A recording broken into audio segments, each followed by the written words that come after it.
Bismillahirrahmanirrahim. Assalamualaikum warahmatullahi wabarakatuh. Alhamdulillah wassalatu wassalamu ala Rasulillah wa ala alihi wa sahbihi wa mawalah wa la hawla wa la quwata illa billahi wa ba'du. Alhamdulillah, di pagi hari ini kita bisa duduk kembali untuk bertalabul ilmi. Salawat dan juga salam kita aturkan kepada Rasul kita Nabi besar Muhammad sallallahu alaihi wasallam. Kajian di pagi hari ini kita akan membahas satu hadis Nabi sallallahu alaihi wasallam yang sangat pendek tetapi syarat dengan makna. Dari hadis Nufai ibn Harith al-Thaqafi radhiyallahu anhu qala, inna rajulan qala ya Rasulullah ayyun nasi khairun, qala man tala umruhu wa hasuna amaluhu, qala fa ayyun nasi syarrun,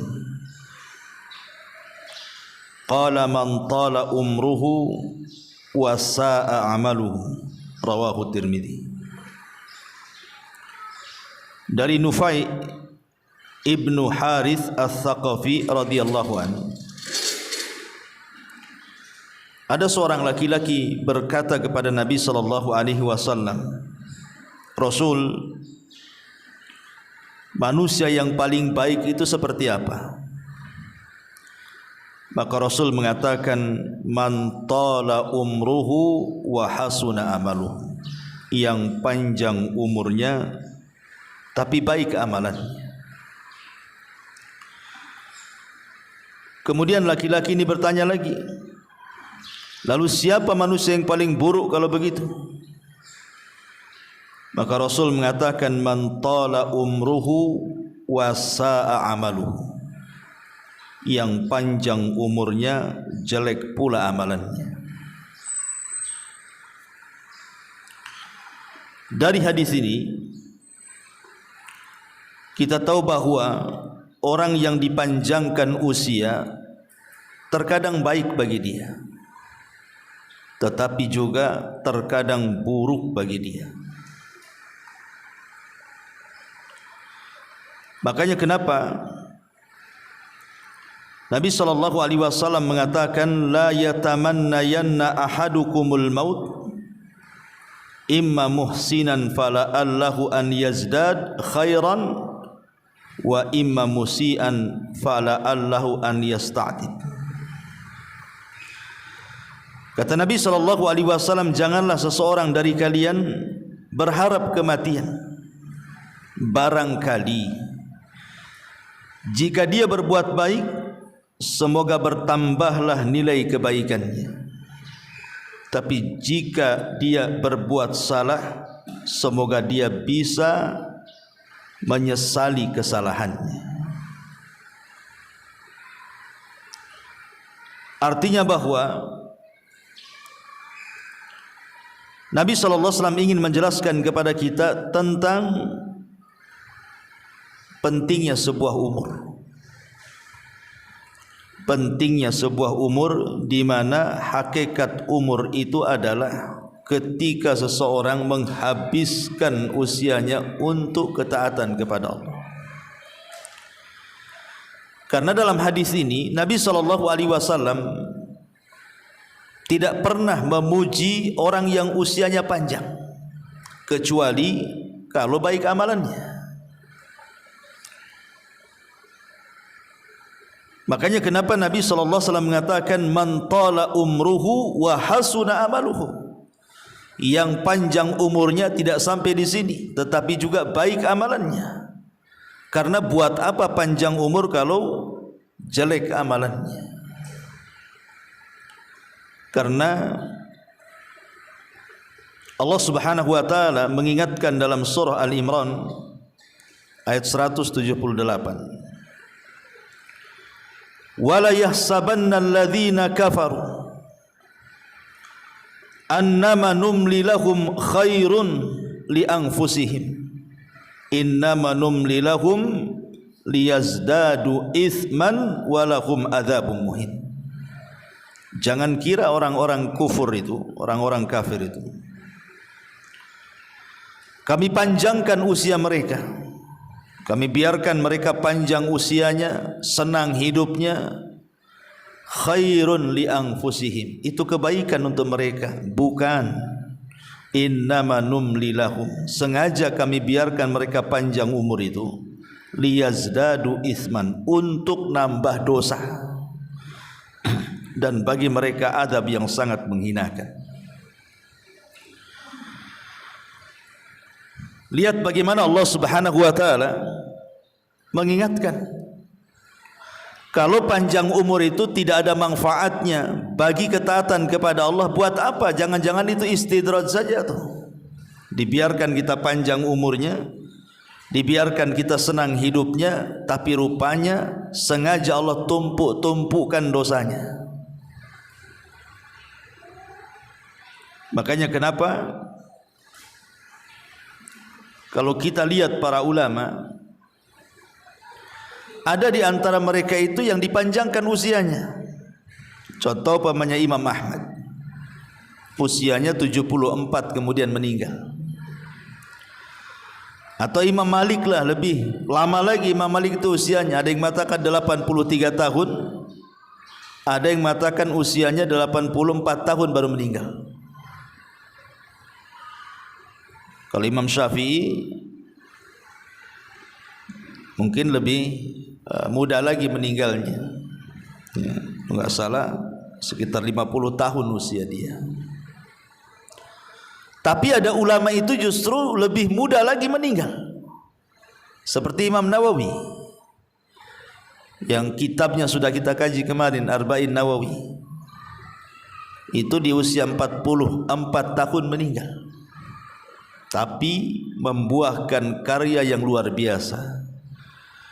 Tidak ada satupun ma'had atau pesantren di negeri ini kecuali membaca kitabnya Arba'in Nawawi, ataupun karya lainnya Riyadhus Shalihin, atau karya lainnya Syarah Sahih Muslim, dan banyak ya karya-karya beliau berkah. Walaupun pendek usianya tapi berkah. Tapi banyak orang-orang yang dipanjangkan usianya sampai mungkin 100 tahun lebih, tidak pernah dikenang namanya karena tidak berkah umurnya.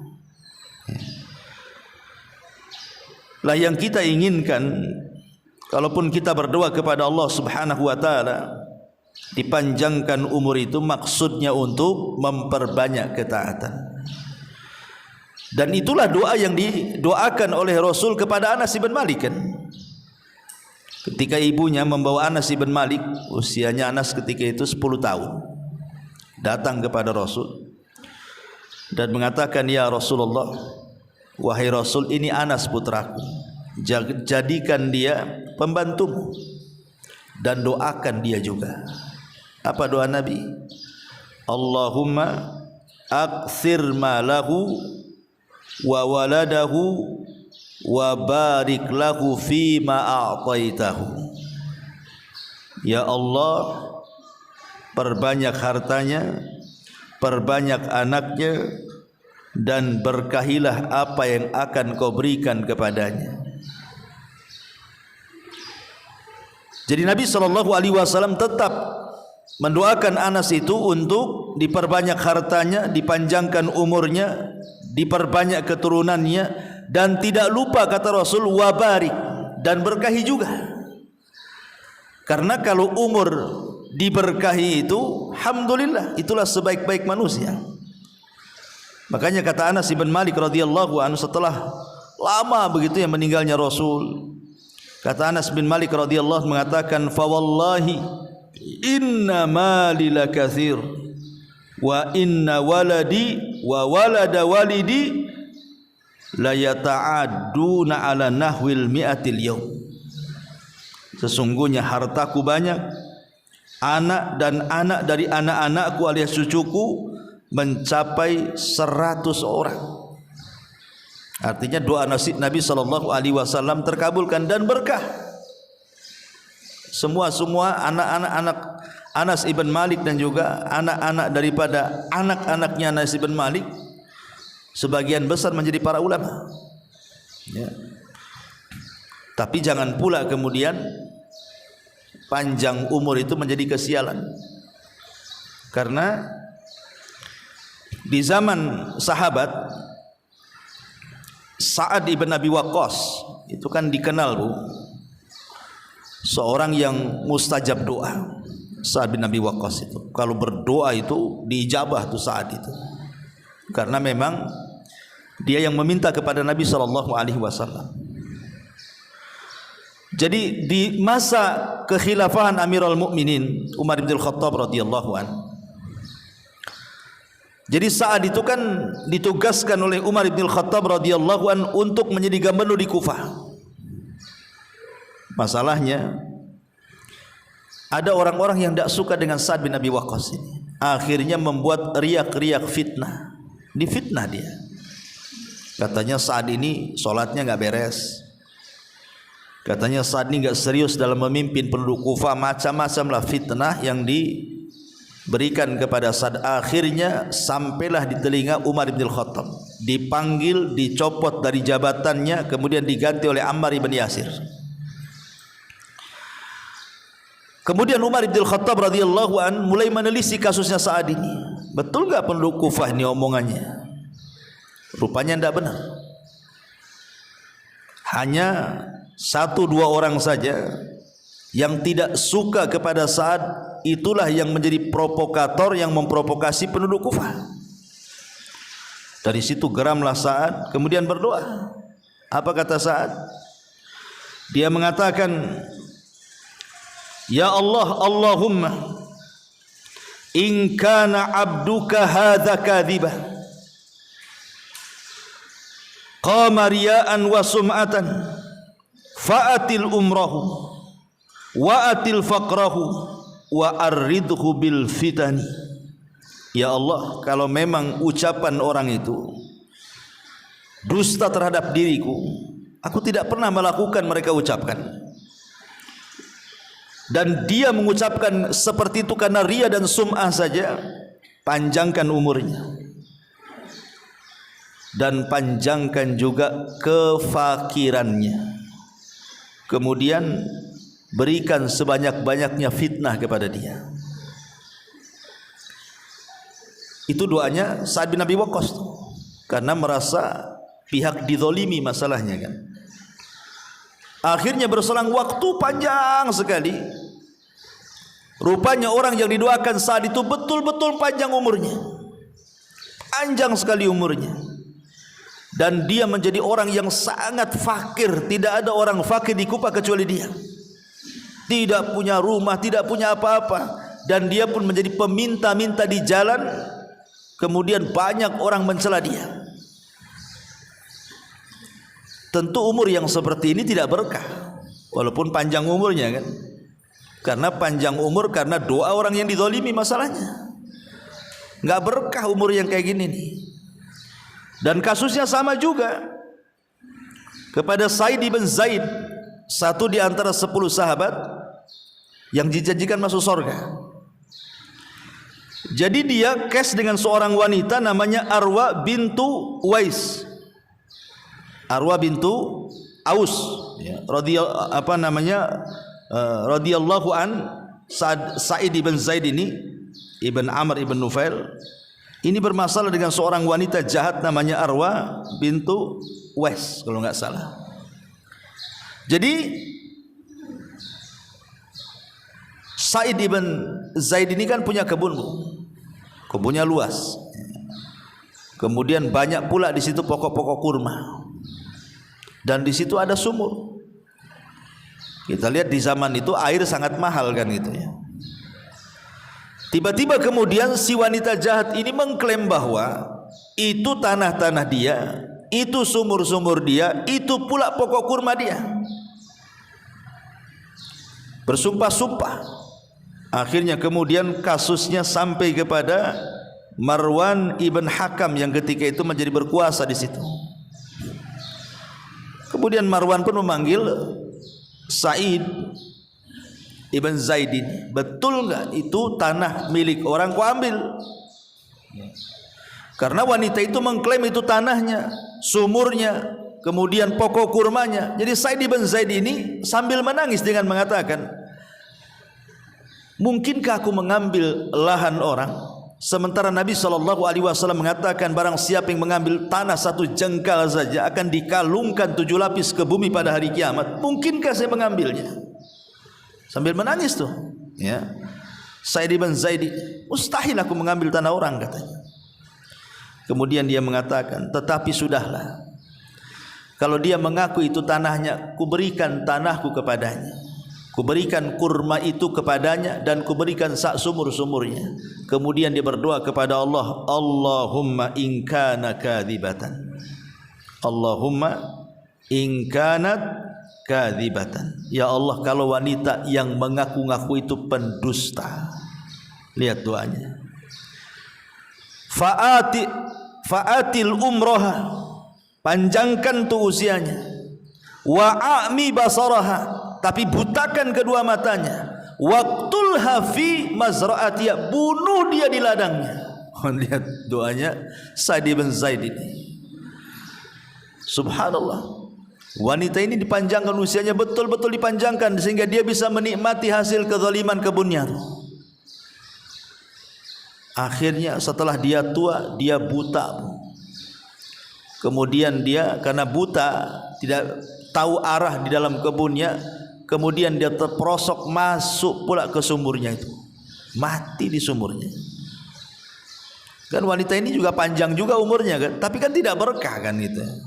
Lah jangan sampai kemudian Allah Subhanahu wa taala memberikan usia panjang itu karena doa orang-orang yang kita zalimi itu. Ya. Atau mungkin kita diberikan usia panjang tetapi tidak ada keberkahannya, naudzubillah.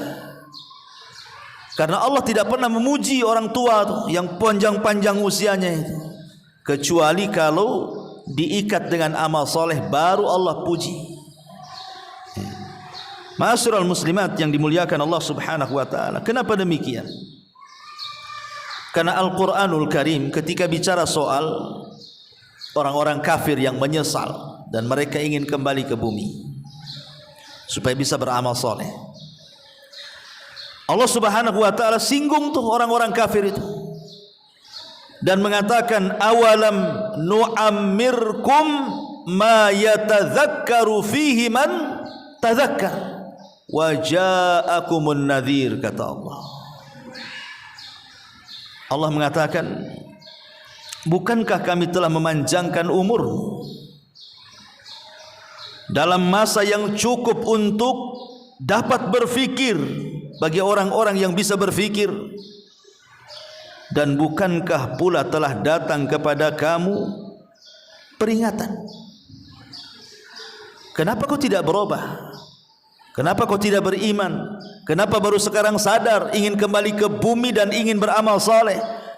Kalla innaha kalimatun huwa qailuha. Mustahil orang mati hidup lagi. Itu hanya dongeng-dongeng dia saja kepengen seperti itu. Jadi Allah Subhanahu wa taala mengingatkan kan kepada kita soal usia tuh, soal umur tuh.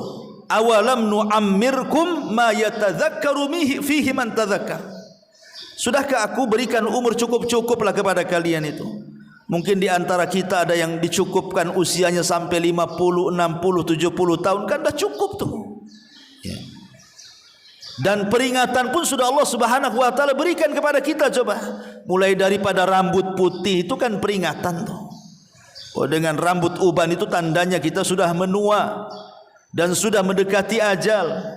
Kemudian dengan banyaknya penyakit yang Allah berikan kepada kita, yang dulu ketika di masa muda jaranglah penyakit-penyakit itu muncul, sekarang muncul pula sudah tua. Itu juga peringatan bahwa kita sudah dekat kan itu ya. Belum lagi mungkin sekarang ibu mendengarkan ceramah-ceramah, ya, ngaji setiap minggu entah berapa kali, atau mungkin di YouTube, di radio, di televisi, baca makalah, mungkin dinasihati temannya. Kurang apa itu peringatan yang Allah kirim kepada kita itu? Awalam nu'ammirkum, bukankah aku sudah kasih umur? Kenapa kau tidak mengambil pelajaran dari peringatan itu? Maksudnya gitu. Atau mungkin melihat teman-teman yang sudah meninggal duluan daripada kita, kita pula yang mandikan, kita pula yang kafankan, kita pula yang kuburkan. Tak juga diambil peringatannya. Hadis ini Allah Subhanahu wa taala ingin ingatkan kita bahwa di balik usia itu ada peringatan di situ. Ma'asyiral muslimat yang dimuliakan Allah Subhanahu wa taala.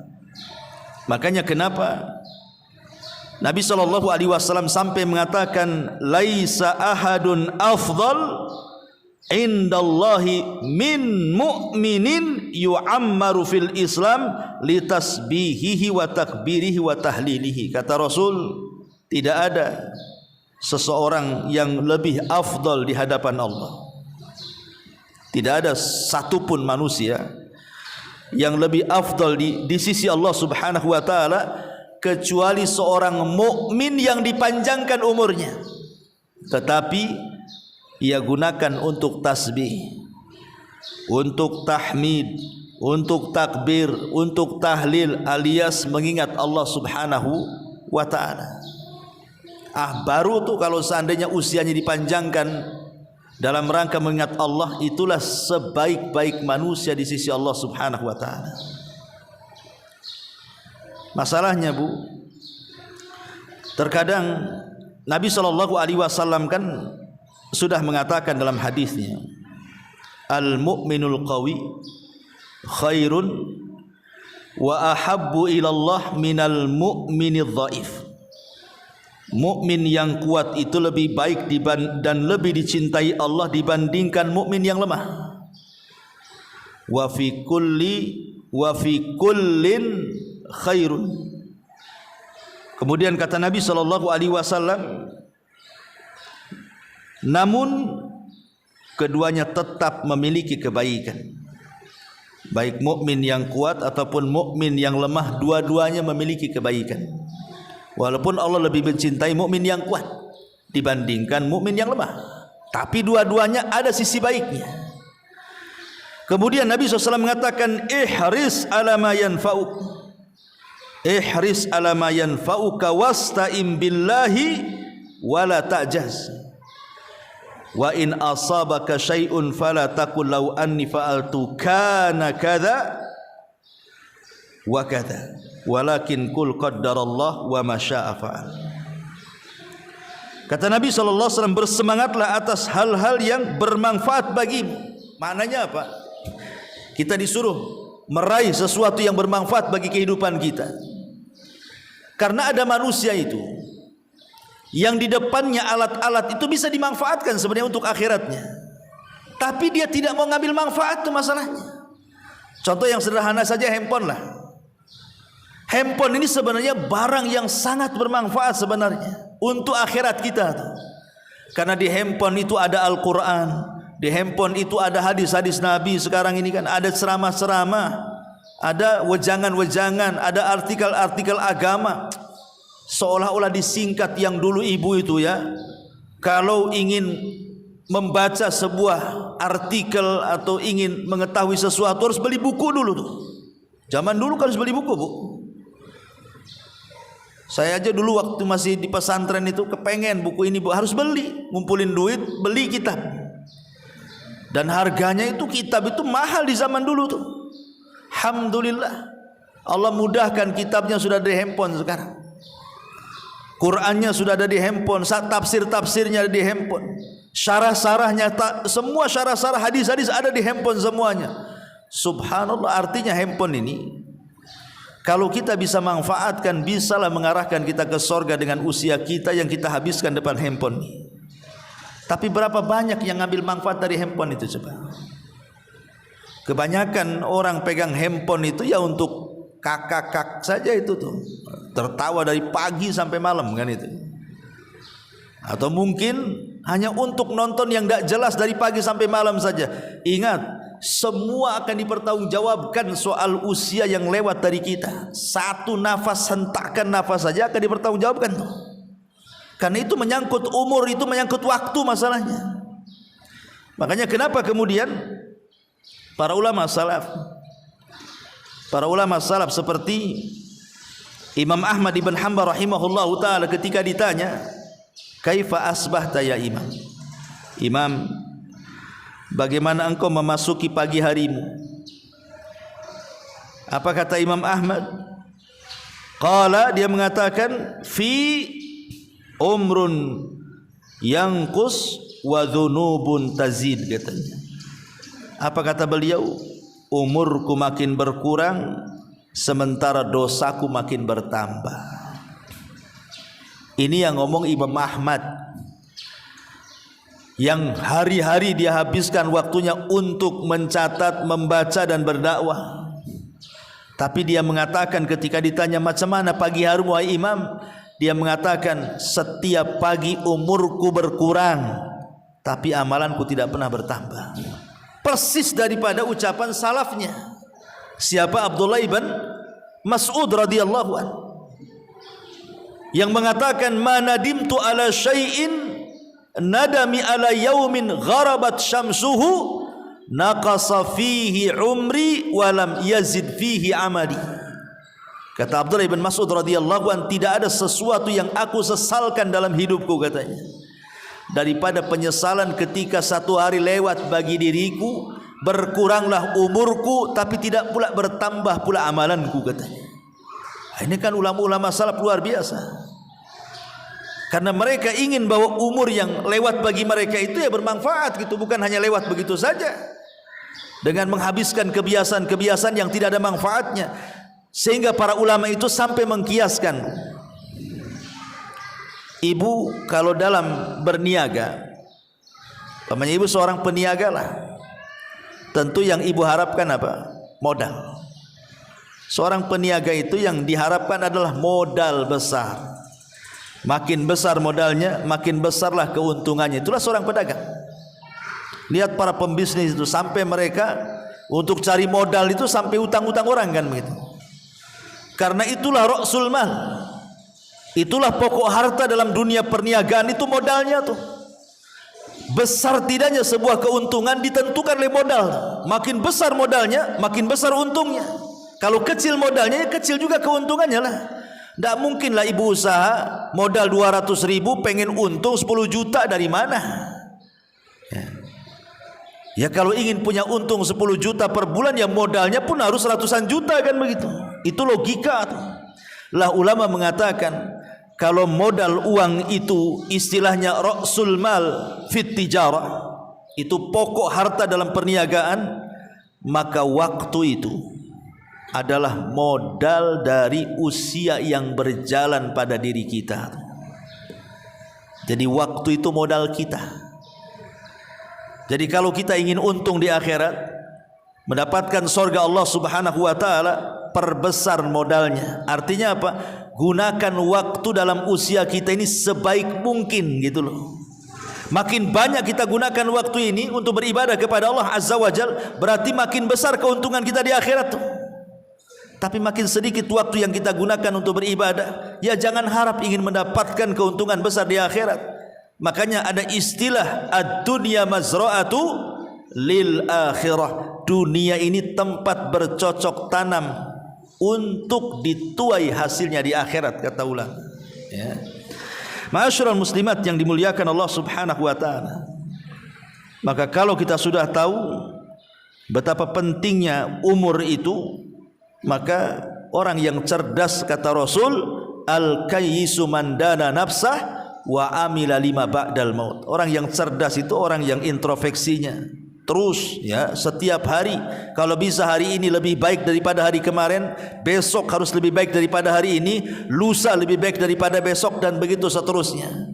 Persis seperti perkataan Imam Ghazali, man kana yaumuhu khairan min amsihi, barang siapa yang hari ini lebih baik dibandingkan kemarin, fahuwa rabih, maka dia beruntung. Wa man kana yaumuhu, kata Imam Ghazali, mithla amsihi fahuwa khasir. Siapa yang hari ini sama aja dengan hari kemarin pun gak ada bedanya, maka rugilah dia. Wa man kana yaumuhu syarran min amsihi fahuwa halik. Tapi kalau hari ini lebih buruk dari hari kemarin, binasalah dia. Itulah orang cerdas, orang yang introspeksi itu. Bagaimana hari ini harus lebih baik daripada hari kemarin.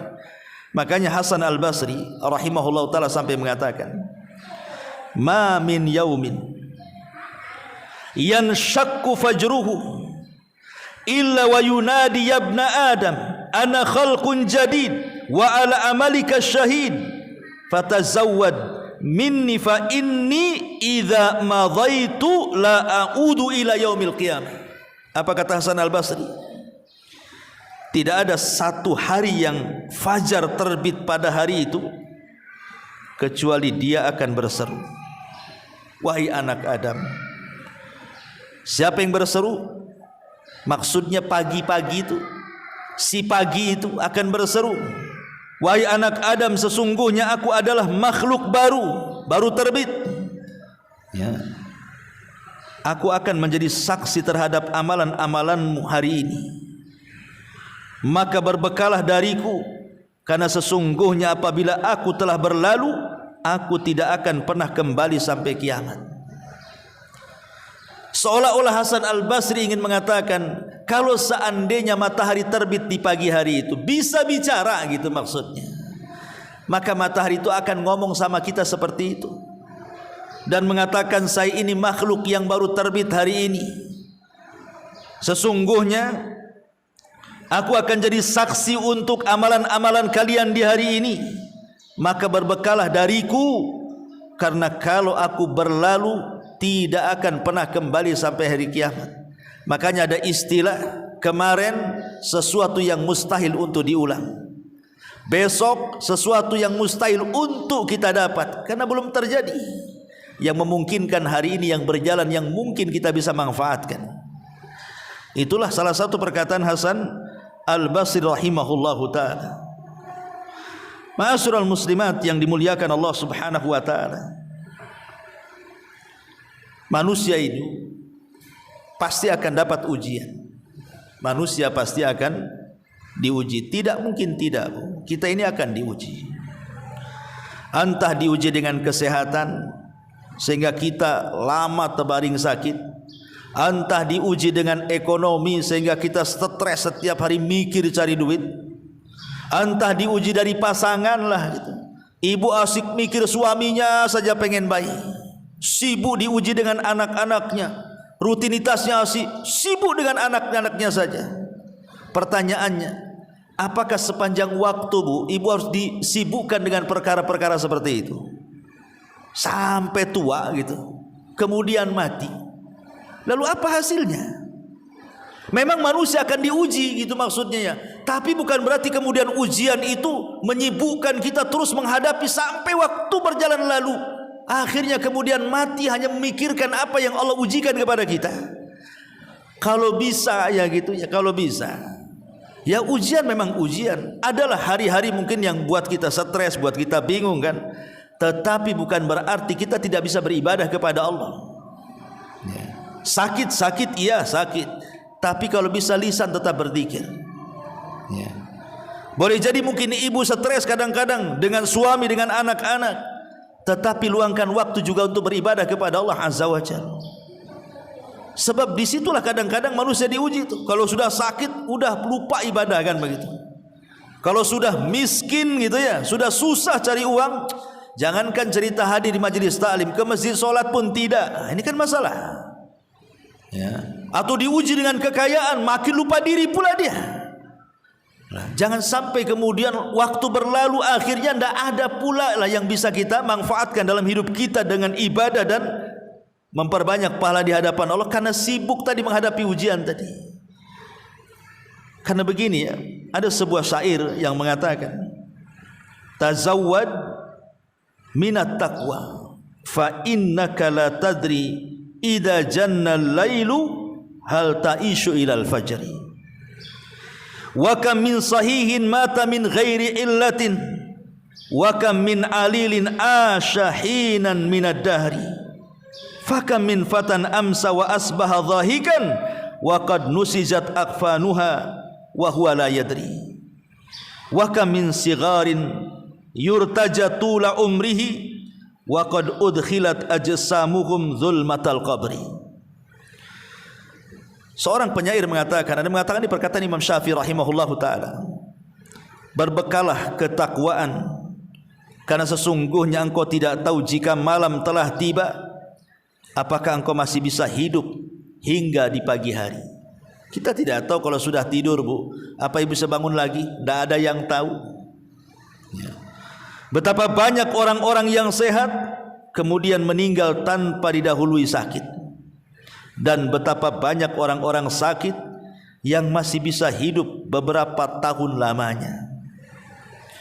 Berapa banyak pemuda yang tertawa di pagi hari dan petang harinya, padahal kain kafan mereka sedang ditenun dalam keadaan mereka tidak sadar. Berapa banyak anak-anak yang diharapkan panjang umurnya, padahal tubuh mereka telah dimasukkan ke dalam gelap gulitanya kuburan.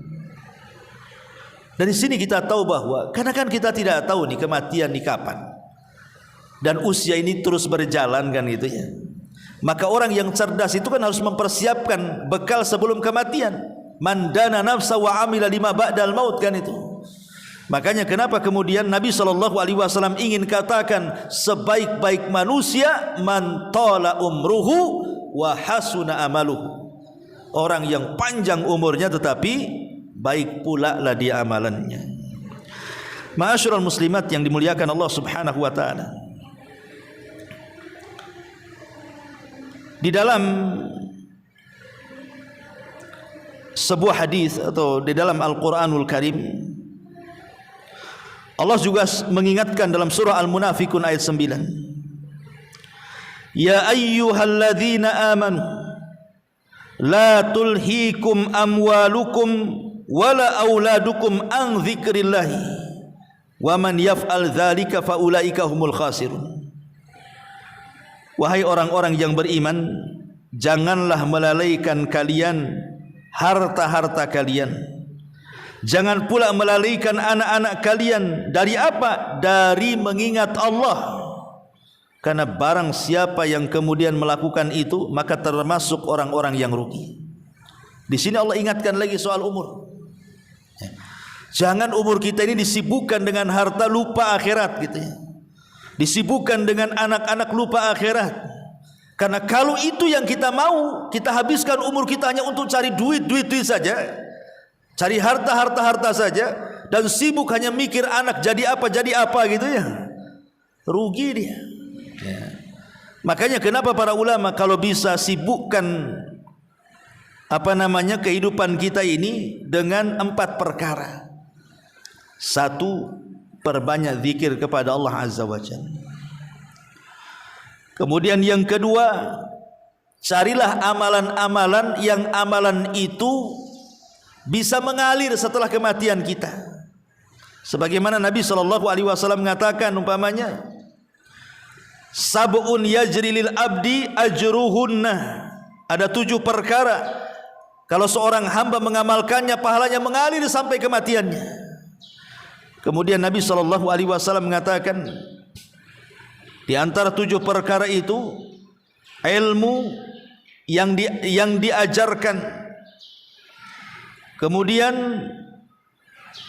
man 'allama ilman, siapa yang mempelajari ilmu kemudian disebarkan, au ajra nahran, ataupun bersedekah air, au hafara bi'ran, ataupun menggali sumur, au gharasa nakhlan, atau menanam pohon pokok kurma dan kemudian setelah berbuah disedekahkan, au bana masjidan, ataupun membangun masjid, au warrasa mushafan, ataupun membeli mushaf dan diwakafkan,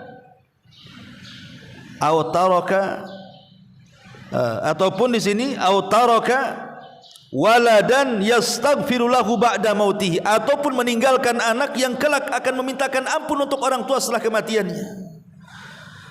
Jadi orang yang cerdas itu, supaya umurnya tidak sia-sia, maka carilah amalan-amalan itu, Bu, yang sangat manfaat untuk kehidupan kita setelah kematian. Ya, semua amal itu bermanfaat, tapi seorang muslim kan harus memilah-milih gitu ya, supaya amalannya itu langgeng sampai kematian dia, sehingga pahalanya terus mengalir menjadi amal jariyah. Ya. Ma'asyiral muslimat yang dimuliakan Allah Subhanahu wa taala. Ya. Ini yang kedua. Yang ketiga, mudawamatu ala al-amali saleh. Senantiasa istiqomah untuk beramal saleh. Istiqomah beramal saleh itu artinya tidak apa-apa bu, amalan itu sedikit, tapi yang penting terus-terusan. Karena Allah itu tidak akan bosan dengan amalan kita, kita yang akan bosan untuk beramal. Kalau kita kemudian memborong semua amalan kita, itu tidak akan langgeng itu ibadah kita itu, karena lama-lama bosan. Makanya sedikit-sedikit tetapi tidak membosankan, yang penting terus-terusan, itu jauh lebih baik. Kata Rasul, khairul a'mal adwamuha wa in qalla. Sebaik-baik amal itu sedikit tapi terus-terusan. Ya, sedekah, ya mungkin sedekah tak banyak ya, 100-200 ribu, banyak loh Ustaz itu ya, 10-20 ribu, oh masih banyak, ya udahlah 1.000-2.000 lah kan gitu. Yang penting kan terus-terusan tuh ya, tidak terputus sedekahnya. Karena ini yang diinginkan itu adalah fa amma man a'ta wattaqa wa saddaqa bil husna fasanu yassiruhu lil yusra. Yang kita inginkan itu fasanu yassiruhu lil yusra. Sudah mudah jalannya, Allah mudahkan. Ya. Sudah mudah kita sedekah dengan walaupun tak banyak kan terus-terusan tuh. Makin Allah mudahkan lagi sehingga nanti ditutup kematiannya dengan itu. Awalnya apa? Membiasakan ibadah. Makanya kalau banyak-banyak ibadah nanti bosan. Kalau sudah bosan malas, kalau sudah malas ditinggalkan pula ibadah itu. Tapi kalau sedikit-sedikit ibadahnya itu, dia minimalnya tidak akan bosan dan terus-terusan. Boleh jadi Allah tutup usianya dengan itu. Itulah makna fasanu yassiruhu lil yusra itu artinya. Ya. Atau yang keempat, al-bathu anit ta'ati wal musara'ati bil khairat. Berlomba-lomba dalam kebaikan. Kata Nabi SAW, siapa yang mengunjungi orang sakit hari ini? Kata Abu Bakar, saya. Kata Nabi SAW, siapa yang puasa hari ini? Kata Abu Bakar, saya. Kemudian Rasul mengatakan, siapa yang